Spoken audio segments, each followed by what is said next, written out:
Vários protestos ocorreram no país após o resultado da eleição presidencial no último dia 30. Aqui na região, a rodovia Castelo Branco ficou mais de 40 horas interditada nos dois sentidos. A via foi bloqueada na noite do dia 31 de outubro e só foi liberada na tarde do dia 2 de novembro, após intervenção da Polícia Militar com a tropa de choque e o helicóptero Águia.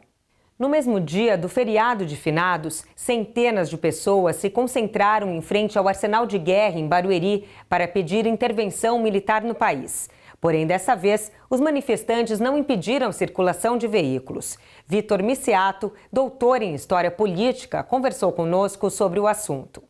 O artigo 142 da Constituição ele foi criado na época da Constituinte, lá por volta dos anos 1986 até 1988. Ele foi criado justamente para, basicamente, garantir a lei e a ordem no Brasil, sob a ação das Forças Armadas, no intuito de manter a estabilidade do regime político então vigente. Por que isso? Porque na época que o artigo 142 foi criado, ele tinha como intenção evitar com que ataques políticos fossem feitos ao novo sistema político. E aí imaginava-se que as Forças Armadas teriam uma participação muito importante nessa garantia da lei e da ordem. No início, o artigo 142 podia ser utilizado até por um juiz de primeira instância, devido à confusão que foi feita no começo da Constituição. E aí eles acabaram vendo que esse artigo poderia ser perigoso, porque qualquer pessoa poderia utilizar o artigo 142.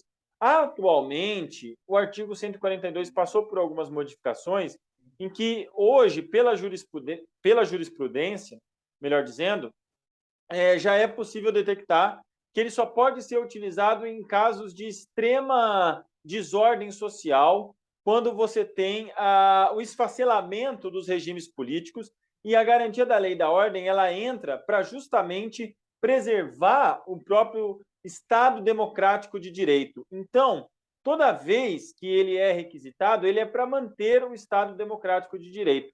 E, no caso pós-eleitoral, não há a possibilidade de uma destruição do Estado democrático de direito, tendo em vista que os ritos constitucionais, os ritos eleitorais, todos eles foram cumpridos e legitimados por todas as forças políticas que estavam disputando a eleição e que também estavam avaliando a eleição, que é o sistema judiciário através do Tribunal Superior Eleitoral.